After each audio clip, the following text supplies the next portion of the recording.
بسم الله الرحمن الرحيم. أعزائي المشاهدين، أهلا بيكم. إيه شعور الناس اللي عملت جراحات السمنة المفرطة بعد 10 سنين من إجراء العملية؟ 10 سنين دي مدة كبيرة جدا. محدش سأل الناس اللي عملت العملية ديت انتوا ايه اخباركم بعد 10 سنين. كل الناس اللي بتعمل العملية دي بيرجع لهم في خلال السنة الأولى عشان يشوفوا ايه الأعراض الجانبية وايه اللي ممكن يحصل وايه التدهور اللي بيحصل ممكن عندهم في العملية، وبعد ما يطمنوا عليهم الدكاترة بيتركوهم وما بيسألوش عليهم خالص والكلام ده وبيسيبوهم بنفسهم.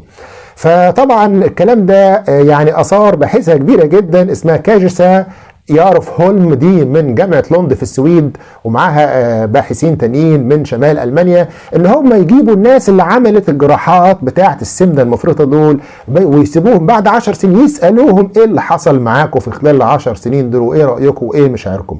وانا دلوقتي هسألكم انتم، لو انت يعني حبيت تعرف ايه الانسان بعد 10 سنين من اجراء عملية ديت، ايه المهم اللي انت تحب تسأله له او تحب تعرفه عنه؟ انا عن نفسي احب اعرف هل الاعراض الجانبية، هل في اعراض جانبيه للعمليه ديت؟ هل التخسيس عندك استمر؟ هل علاقتك مع الناس اتغيرت بعد تغير كبير في شكلك؟ هل حصل حاجه عندك في وظيفتك مثلا، يعني تحسن في الوظيفه، تحسن في العمل؟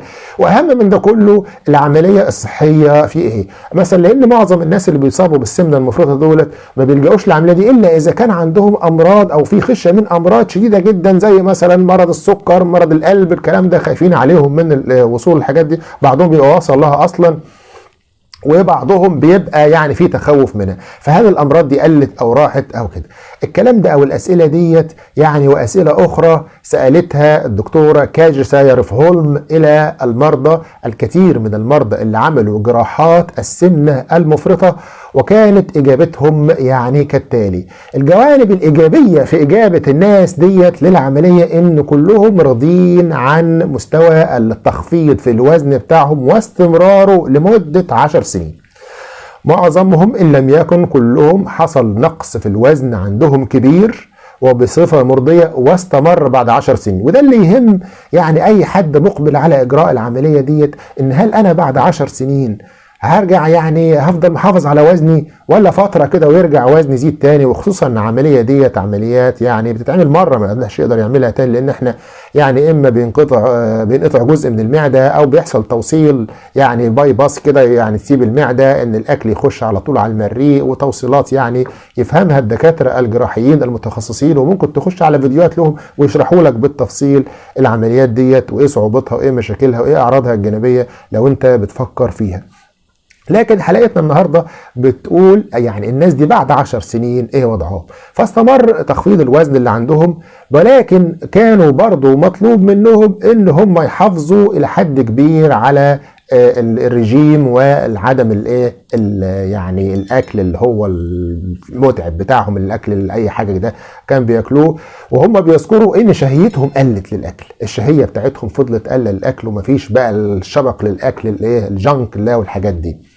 فده من ضمن الميزات اللي طبعا تحسن في وظائفهم الحيويه، ده ذكروه ان هم يعني بقى في تخفيض في عمليه الضغط وعمليه السكر والكلام ده. شكلهم العام اتغير، تحسن في اداء في وظائفهم، في مستقبلهم الوظيفي والكلام ده كله. دي كانت حاجات ايجابيه كتيره جدا واستمرت معاهم لمده 10 سنين. ايه بقى اللي يعني كان من السلبيات اللي حصلت عندهم في خلال ال10 سنين دي؟ وهي ان بعض الاعراض الجانبية حصلت لهم بعد اجراء العملية، ونسبة كبيرة جدا منهم حصل لهم يعني اعراض جانبية زي مثلا مضاعفات، زي سوء تغذية، زي وجع في البطن، وبعضهم اضطر يعمل جراحات مرارة او جراحات في القولون بسبب ان عمل العملية دي. ففي اعراض جانبية وتعرض لها نسبة كبيرة منهم اللي هم 70%، ولكن بعد فترة راحت الاعراض ديت واستقرت امورهم. تاني حاجة ان هم بيشعروا بالذنب دايما لو وزنهم بدأ يزيد حاجة بسيطة، ان هم يعني مقصرين في الرجيم، مقصرين في الرياضة والكلام، دايما حاسين بالذنب. واذا حصل اي زيادة في الوزن عندهم بيبقوا اما يروحوا للدكاتره، اذا راحوا يكشفوا يعني هم غالبا ما بيحبوش يروحوا، اذا راحوا للدكاتره بيتكسفوا يقولوا ان احنا لخبطنا وان احنا عكينا في موضوع زياده الوزن دوت، بيبقى عندهم عمليه يعني محرجه الى حد كبير معاهم.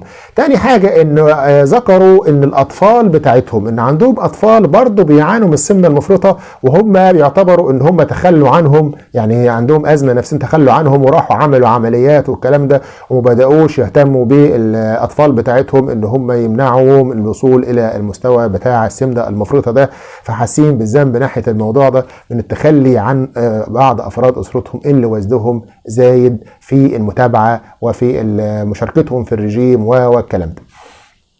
يعني الناحية النفسية بتاعتهم برضو مازال عندهم إحساس بالذنب إن هم يعني اضطروا إلى إجراء هذه العملية، ولم يعني يبذلوا أقصى جهدهم في الرياضة وفي إنقاص الوزن والكلام ده، واضطروا إلى إجراء العملية ديت وقطع جزء كبير جدا من المعدة. طبعا المعدة بتفرز هرمون يشجع على الأكل، فإذا أنت شلت جزء من كبير من المعدة أو يعني خليت الأكل ما يعديش عليها، كمية الهرمون اللي هو بيسبب الفجع ده بتقل جدا، ودي اللي بتؤدي إلى إن الأكل يعني شهيتك للأكل تقل، زائد إن الأكل لما بيمرش على المعدة بيبقى هضمه بيقل، فنسبة الهضم بتقل، فده بيؤدي إلى التخسيس وإنقاص الوزن. السؤال بقى اللي احنا يهمنا، هل احنا يعني الناس دي بعد يعني كانت بتعمل عملية في 2006 و2007 وكان السؤال اللي يهمنا، هل احنا مضطرين بالذات الإخوة اللي وزنهم زايد إلى إجراء مثل هذا النوع من العمليات؟ يعني هم أجروا العمليات دي في 2005 و2006 وقعدوا سابوهم 10 سنين واستجوبوهم والكلام ده وخدوا منهم الفيدباك ده، لكن هل حاليا أنت مضطر إلى إجراء مثل هذا النوع من العمليات؟ فأنا أنصحك إنك أنت ما تلجأش إلى هذه النوع من العمليات يعني كحل أول.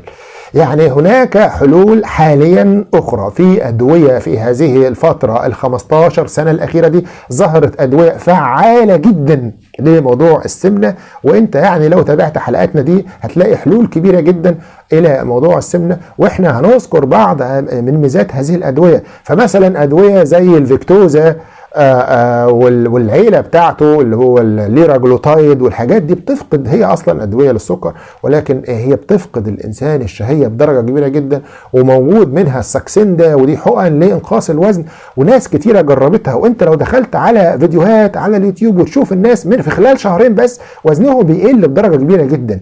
انا دخلت على الناس اللي هم استجوبوهم هنا، في بعضهم خس بس يعني 10 كيلو، وفي بعضهم خس 5 كيلو عن وزنه اللي قبل العملية، وفي طبعا ناس قلت 40 كيلو وفي ناس 50 كيلو، كل ده على حسب طبعا الوزن الأساسي له.